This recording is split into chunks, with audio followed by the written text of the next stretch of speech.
নদীর তলায় দীর্ঘদিন ধরে বেড়ে ওঠা এই রাক্ষসে স্বভাবের গজার মাছগুলো ধরা হয় এক অভিনব পদ্ধতিতে, যেটা আপনারা আসলে বিশ্বাস করতে চান না।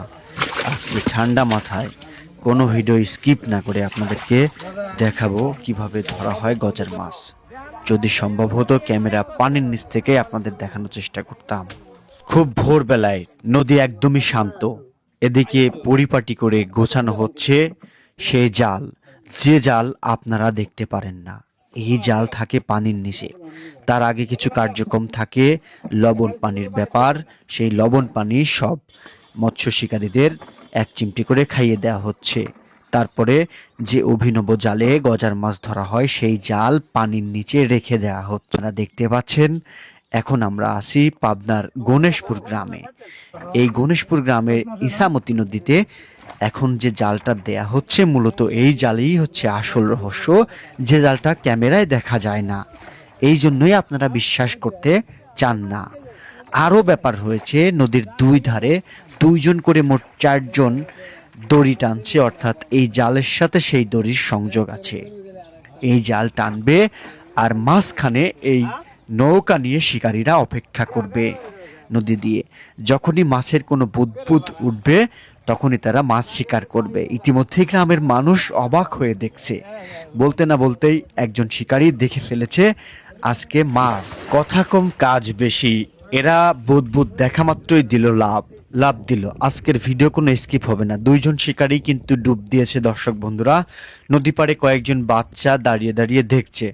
বন্ধুরা, নৌকায় থেকে আমরাও হতবাক হয়ে দেখছি যে আজকের শিকারে প্রথমে শুভক্ষণে কি হয় সেটা কিন্তু দেখার পালা।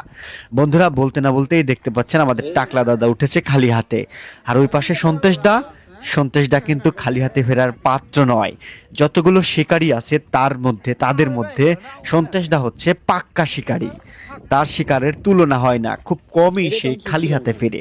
দেখতে পাচ্ছেন সে ইতিমধ্যেই বিশাল বড় হায়ের একটি গজার মাছ ধরে ফেলেছে। কিন্তু আপনারা, আবারও বলছি, যারা এখনো বুঝতে সমস্যা হচ্ছে, আপনারা পূর্বের যে শুরুতে যে জাল ফেলা হলো সেই জালটা মাথায় রেখে আপনারা ভিডিও দেখবেন। জালটা না দেখে আপনারা বলেন যে ভাই ডুব দিলেই কি মাছ পাওয়া যায়, এটা কি মুখের কথা? ঠিক আছে, আসলে মুখের কথা হবে কেন? আপনারা স্বচক্ষে দেখেও যদি বিশ্বাস না করতে চান তাহলে এটা আমার করণীয় কি বলেন? আমার সম্ভব নাই এত তাজা গজার মাছ কিনে ভিডিও বানানো। ঠিক আছে, এক দিনে 40-50 হাজার টাকার মাছ ধরা পড়ে। আমি কোনোদিনও আমার সম্ভব না আমি একদিনে 50 হাজার টাকার গজার মাছ কিনে নিয়ে আসি।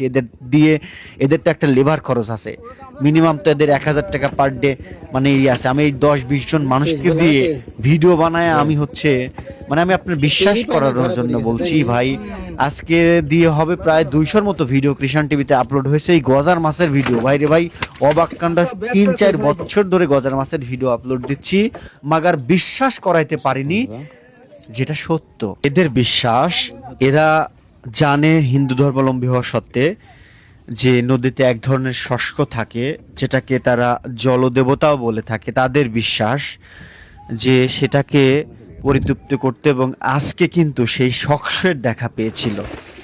আজকে যে টাকলা দাদা দেখছেন তিনি অলরেডি শস্কের গায়ে হাত দিয়েছিল, এবং হাত দেওয়া মাত্রই এই ইয়েটা ভেঙে যায়।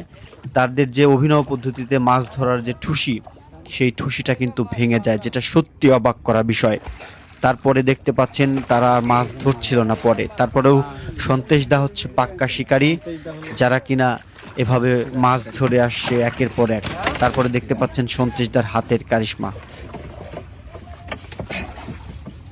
কালার খুব এখানে লাল কালার।